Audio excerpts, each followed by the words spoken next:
Bonjour à tous, quoi de neuf en ce mercredi? Eh bien, Ford intègre des nouveautés sur ses Fiesta et Fiesta Van, qui dévoile les tarifs de sa X-Seed hybride rechargeable, et Ferrari nous fait encore saliver avec de nouvelles images inédites des coulisses du tournage du grand rendez-vous à Monaco.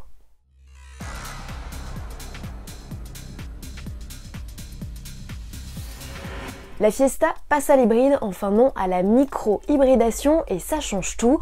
Ford ne greffe pas un moteur électrique en soutien du moteur thermique comme sur une Toyota Yaris.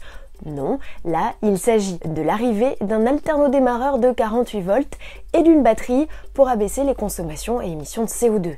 Le constructeur annonce aussi un rendement plus élevé pour le 3 cylindres 1 litre EcoBoost de 125 chevaux et un couple supplémentaire sur la version de 155 chevaux. Cette technologie, inaugurée sur le SUV Puma, la Fiesta Van en profite aussi, mais uniquement avec le petit moteur. Ce n'est pas la seule nouveauté introduite sur la citadine. Ford propose aussi une nouvelle boîte auto double embrayage à 7 rapports ainsi que de nouveaux équipements tels que le chargeur à induction, la fonction Hotspot Wi-Fi ou encore le système multimédia de 3e génération sur écran tactile de 8 pouces. Côté aide à la conduite, la Fiesta peut recevoir le régulateur adaptatif avec système de lecture des panneaux et fonction arrêt-redémarrage si on opte pour la boîte auto. Le système de surveillance des angles morts permet quant à lui désormais d'avertir d'un danger lorsque l'on recule, tandis qu'une aide au stationnement en bataille fait son apparition.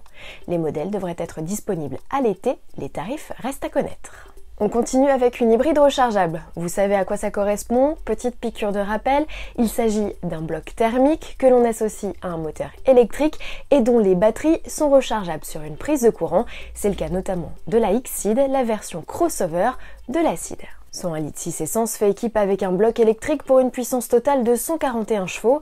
Grâce à sa batterie d'un peu moins de 10 kWh, le modèle est capable de parcourir environ 48 km en cycle mixte.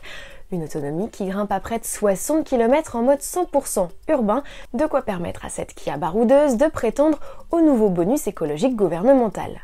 3 niveaux de finition sont proposés avec de séries accès et démarrage sans clé, GPS, clim automatique ainsi que jante alliage de 16 pouces, ticket d'entrée à partir de 36 490 € avec la boîte double embrayage à 6 rapports. Avant de parler de Ferrari, je vous invite un petit rendez-vous ce 10 juin à 18 h sur la page Facebook d'AutoPlus pour un live exceptionnel avec Alan Froly, journaliste essayeur à la rédaction d'AutoPlus. Si vous hésitez sur une future voiture, si vous avez des questions à poser sur le comportement d'un modèle, eh bien n'hésitez pas à le solliciter, il sera avec nous donc sur la page Facebook d'AutoPlus ce 10 juin à 18 h en direct. Allez, on se quitte avec ces nouvelles images en provenance de chez Ferrari.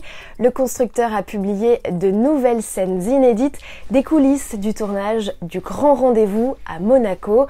Un film réalisé par Claude Lelouch qui met en scène le pilote Charles Leclerc au volant de la SF90 Stradale dans les rues étroites de la Principauté.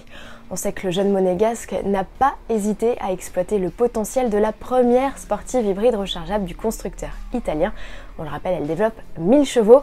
À vos agendas, le film sera diffusé en intégralité, en clair et en exclusivité sur Canal+ ce 13 juin dès 21 h à l'occasion d'une soirée spéciale Claude Lelouch. À demain.